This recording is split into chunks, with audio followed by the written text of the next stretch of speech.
I have made a mistake. A few days back, I uploaded beating Minecraft using only the mace, but I had started with it, and some people thought I shouldn't have. And I agree with that. So now I'm going back again to beat it once more, but this time I have to find a way to get it without attacking any mob first. Let's get into it. Okay. I'm on a tree, but that's okay. The mace only rematch, right? Now, this time, there will be no freebies. Just gonna be me, the mace, and the world. Now, the first thing we're gonna have to figure out is how to get the mace without dealing damage. To start, I was gonna need to find a way to a trial chamber. So while I looked for a village, I gathered sugarcane. Hopefully the cartographer can be an in and out kind of trip and not a multi-stage grind. And by that I really just mean hopefully it'll give me the glass pane trade. So you're gonna have to bear with me for a bit.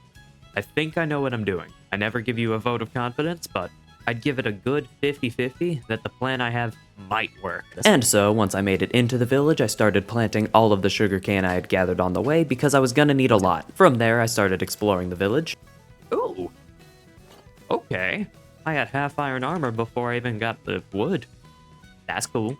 And while that was true, it was definitely time to start getting basic tools, and so I took care of that. Next, I started getting flint so that I'd be able to make fletching tables, because we were gonna need a lot of them for a good supply of emeralds. With the tables placed, I cut a little bit of wood so that I'd be able to trade for an iron axe, alongside finding a farmer to get some bread just to have some food, before beginning a long wood chopping marathon. This, of course, was for emeralds so that I'd be able to trade with the cartographer, since until the sugarcane grew, I did not have a good way to level it up. I also robbed this house of bookshelves that'll be important later. From there, I started trading with the villagers since I had a ton of sticks, and it was time to really start getting things going. Oh, boots and pants. Not before wasting the emeralds on clothing, of course. Now that I had full iron armor, I figured it was time to go down below and start mining diamonds. I wasn't going for armor just yet, I was just going for enough to get an enchanting table alongside a pickaxe, and you'll see why. And after picking up the iron that I had missed, beginning the smelting process, and then making an iron pickaxe, I continued my journey down, until I landed in a big cave, meaning the hunt for diamonds could begin. But since I didn't have the mace yet, I couldn't fight any mobs back, meaning I'd have to do a lot of running. Hi, let me go, thanks, bye. How did you... Oh my god! While I was down here, I also need a little bit of redstone for a compass. From there, I continued mining until... Oh, let's take stock. We got enough for a diamond pickaxe, enough for an enchant table. We got the redstone, we got 4 iron. I mean, technically we got everything I wanted, so... And while claiming to be done mining diamonds, on the way out, I ended up finding a few more, bringing me up to a grand total of 15. Alongside that, I ran into a spawner which had golden apples. Oh, another one. And a mine shaft with one too. Sure, I'll take another one, why not? And with all that said, I was actually done, and so I started heading out through the cave trying to find a way back to the surface, and eventually I found one, and so after building out, it was back to the village for me. And upon my arrival, most of the sugarcane was fully grown, and so after harvesting and replanting it, I leveled a farmer to max for golden carrots alongside making more stick trades for emeralds. And using what was left over, I got bookshelves as well. With all that done, I decided to go AFK until the sugarcane had fully grown, so that when I had harvested it, I'd be able to level him up fully and hopefully get the glass pane trade, so that I could get the trial map. And after one big harvest and making all of it into paper, it was time to trade with him and hope for the best. Glass. And while the first one disappointed me, surely the second one wouldn't do the same. Give me the glass trade, give me the glass trade, give me the glass trade, give me the glass trade. Since both had failed, I would have to go find a new village, but before I did that, I started looking for obsidian. And after locating a surface lava pool from a distance, I went over to it because I was going to need a lot. And using the diamonds from before, I made a diamond pickaxe before starting to turn the entire lava pool into obsidian. And right about now is when I was regretting not having an enchantment table, cause man, this may take a while. And take a while it did, because while this is about 10 seconds for you, this was 7 minutes of just mining obsidian for me. And after a little bit of mining, I ended up getting sidetracked by the night, because... Actually, there's wolves around here. We're gonna need one. This would be the first real challenge, getting bones to drop without me being the one to kill the skeleton. And so I deployed the most Looney Tunes plan possible of getting skeletons to shoot each other and other mobs so that they would fight. Like, just shoot each other, thank you. And while it took some time, running around did prove to be effective, as eventually I was able to get some bones before coming to the realization that, like, this would be substantially easier if I stopped and made a shield. And so I stopped and tried to make one, but unfortunately, the zombies would steal my blast furnace. Oh, okay, well, I guess you can keep my blast furnace, that's okay. I didn't want it anyways. Not too much longer after that, the sun would come up, and so I started looking for a wolf to tame, which I eventually did, before going back to the obsidian mines. I could only take so much mining, as eventually... Okay, that's 50. I don't think I'm gonna need any more. I don't want to mine anymore, mainly because I don't have an enchanted pickaxe. That took like 15 minutes. From there, when I returned to the village and started replanting sugarcane, I noticed this. Why is the golem killing himself? Bro. What am I watching? Anyways, from there I put the obsidian to use, making an enchantment table, alongside placing the bookshelves that I had gathered so far. And even though it wasn't enough for level 30, I just needed something better than default if I was gonna have to keep mining sticks because the cartographers were being stubborn. From there, I started looking for another village, but instead I came across a pillager outpost, and so I had an idea. You see, there was a raid captain standing on his own, and so in a stroke of brilliance, with a boat that I was using to go across the ice, I decided that the best play was to kidnap him. We're going. I've got him. He's my hostage, and we're going a mile a minute. We're getting away. Ow. We're gonna get away. Oh, they broke my boat. Hey, so this is kinda awkward. Oh, I don't know why the spider's attacking him. But we're getting away. We're getting away. After a flawless escape, I led him back to the village, and I got him out of the boat safely before letting the iron golem take care of him. Getting the ominous bottle out of the way now was going to be huge for when I actually find the trial chamber, since it allows me to jump straight into getting the mace. Afterwards, I went back on the search for another village and eventually located one. Okay, cool, one of you. Don't matter who. Just please give me the pain trade. Okay. Stained glass trade. Yo, I'm gonna kill this entire village, I swear to God. I'm gonna kill every villager. Thankfully, the next cartographer would finally give me the trade I needed. Give me the glass trade, man. And so, with the trade secured, I started mining up sand, before starting smelting it, and making it into the actual pane so that I could deal with the trades. Finally, having an easy way to get a cartographer to journeyman level, I made the trades with him, and then, when he leveled up, he had the Trial Explorer map for sale, meaning we could finally go to a trial chamber, which conveniently was close by. And so after finally making a shield, since I had been putting that off alongside getting the bookshelves ready, it was time to head out. Now, at this point, everything has come together. All we have to do is go over to the trial chamber, and you might be wondering what the plan is, and I'll explain it when we get there. And so, heading to where the trial chamber was, I began my descent, but not directly into it, as I needed a spot to be able to dig into it rather than dropping straight in. I set the wolf down so I could scope out the chamber ahead, and noticed that the room I had dug into was a slime room, which was perfect to make sure my plan would actually work. And so when I was in the room, I bridged out so that all the slimes would drop into a pit below, so I could set everything up properly. From there, I covered the pit up so that they wouldn't be able to bother me, and then I started digging a frame. With the frame dug, I started using the obsidian from earlier to make a giant nether portal. And now it is about time that I actually explain my plan and strategy. Alright, and so with the nether portal set up, I can come over here, I can drink this bottle. These will become ominous trials. And that's pretty much it. All I have to do now is I can hide behind this portal, because a little known fact, the trial chambers only count as clear, obviously, if you kill all of the mobs, or if they enter another dimension. Meaning that as all of these guys enter on this side, the vaults will count as clear, meaning that I would be able to get ominous keys without having to lift a finger. And while the first two spawners didn't give me any ominous keys, it was enough to prove that my idea was actually going to work. Now the hardest part is just going to be picking up all this obsidian on loop. Didn't really think that far ahead now, did I? While exploring the chamber, I stumbled upon another spawner, but I wasn't ready for it, and so now you'll have to watch as I panically try and set up a nether portal whilst being chased by multiple spiders. And thankfully, with a bit of patience and a lot of running, I was able to set up the nether portal and light it fully. From there, something would happen that I didn't really consider. The slimes that I had sent to the nether earlier were escaping. What the? How did you get here?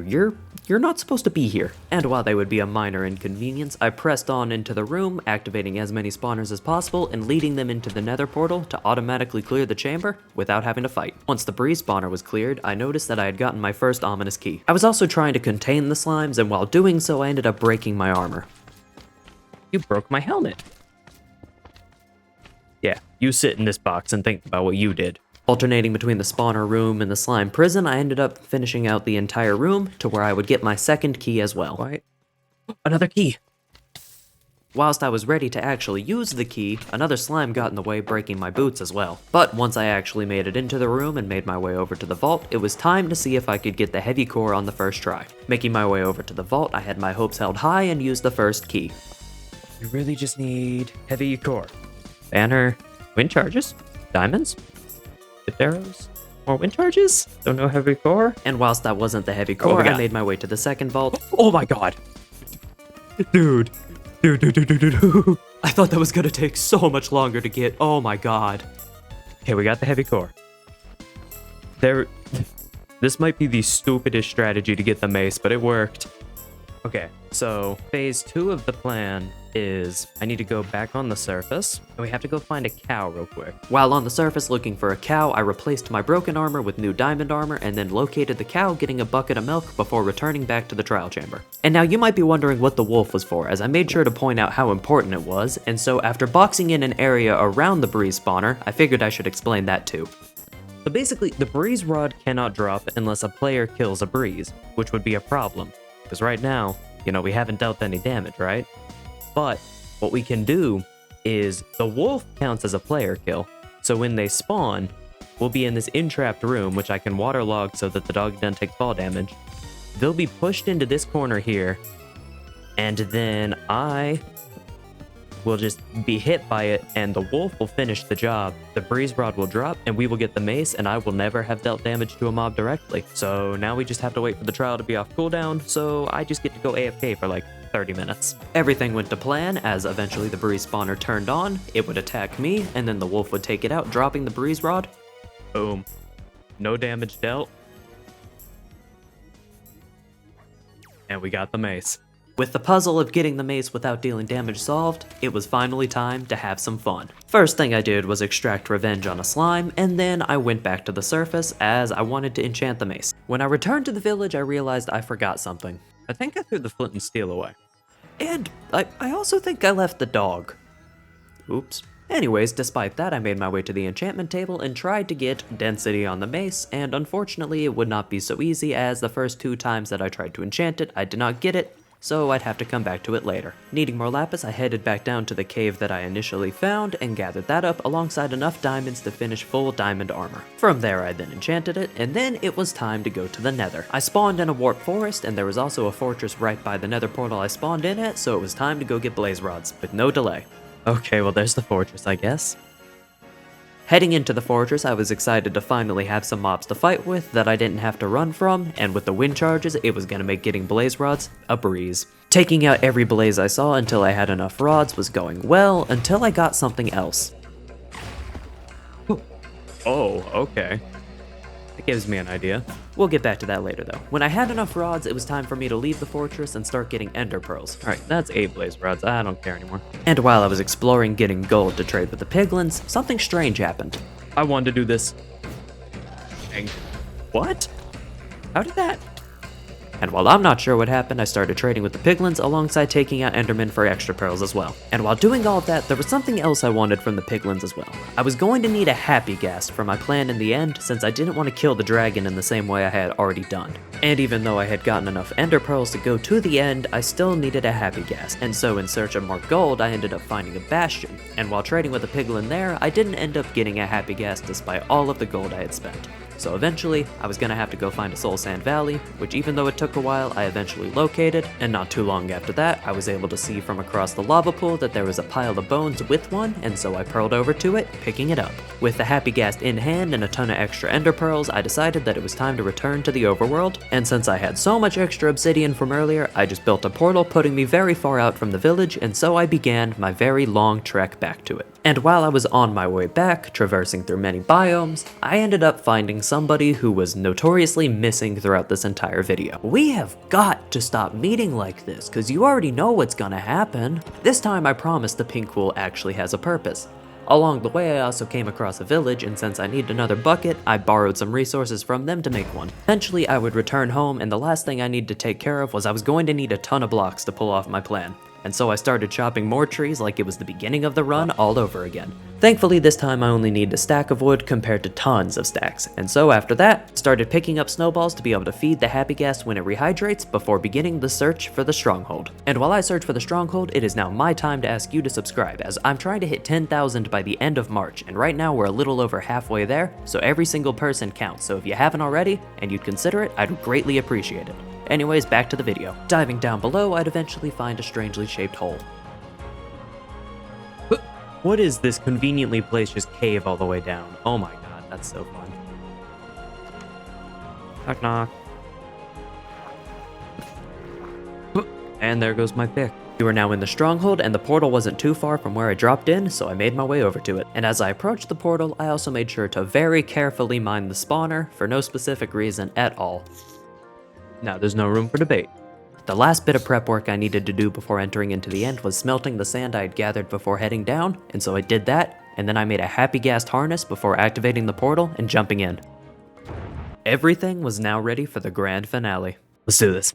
Now, my plan in the end was simple. After making all of the wood I'd gathered into blocks, I started building up until I was at Y145 before building over the fountain at 00. From there, I would have to place an obsidian block at the exact 00 coordinate and then put water on top of it. And then I place that there. I run back. And while I waited for the dragon to perch, I also decided to set up the happy gas rehydration spot since it was gonna take 20 minutes.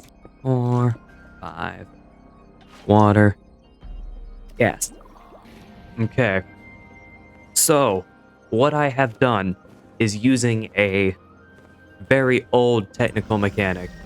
The dragon is now frozen in place and cannot escape. There we go. So she is now trapped.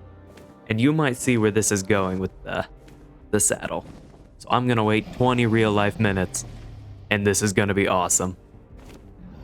And when I went back to my obsidian platform, so began the 20-minute wait for the happy gas to rehydrate, and eventually when it did, I would start feeding it snowballs waiting for it to grow up. And as I did that, I started going through them quite quickly, and it dawned on me that I hadn't brought enough to actually fully grow it, and so I thought I was gonna have to wait again, but thankfully the second he walked away, he grew up anyways, so we win those, I guess. Dang, I really thought I brought enough, but, okay, sure, why not? That works too, I guess. It was time to take to the skies, and you might wonder, well, how high am I going to go? You know, only Y800 is enough to one-shot it, but that's not a fun number. I decided to go all the way to Y10,000 to make sure that that dragon was very much so 100% dead. Of course, because I was going by happy gas, it took a bit, so I had time to think.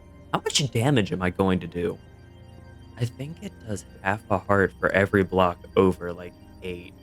So this is gonna be like an 8,000 damage hit. Which, if I had just jumped at any point sooner, probably could have saved myself like 30 minutes of sitting here, but, you know, I just wanted to really make sure that dragon was dead. At this point, it was also almost 4 in the morning, and so I decided that I would probably need to do the jump in the morning. However, I decided to leave myself with a surprise when I woke up.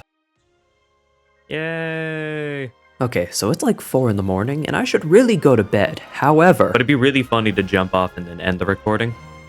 You know, like, what's up, danger? and after doing that, I closed the game. And here's my reaction when I logged on in the morning, realizing I had forgotten that I did that. Okay, all I gotta do is jump off the Now, in my pursuit of making this kill as cool as possible, I also thought it would be awesome if I dropped all of my items so they would rain down alongside me, forgetting that that's not how velocity works. Of course, I kept my mace and wither skeleton skull and began the plunge to kill the dragon. The fall also took way longer than I expected, as I had been practicing at Y1000, not Y10,000. And despite how long it took to fall all the way down, this was the moment that I had been waiting for, and exactly how I wanted things to go. Here is the final hit. Okay, we're getting close. All I gotta do is start spam clicking. The hitboxes are in sight.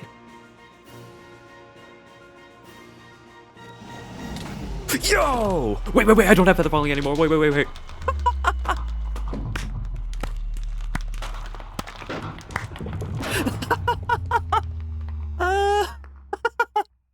That was Minecraft, but with only the mace rematch. And it took a minute for me to compose myself from the absurdity of that death, but when I respawned, I realized I did not set my spawn in the fortress. And so began a long walk of shame all the way back to the stronghold. And so I set out with only bread in my inventory, heading all the way back to the stronghold. Having to break iron bars with my fist is not my proudest moment, same with endstone because I just forgot to bring any kind of tools, but eventually I picked up my mace, my skull, and then I hopped through the portal, completing the run. And as I returned to the village, I thought about how I could go take on the Wither next, but I realized that there was something more important to take care of next.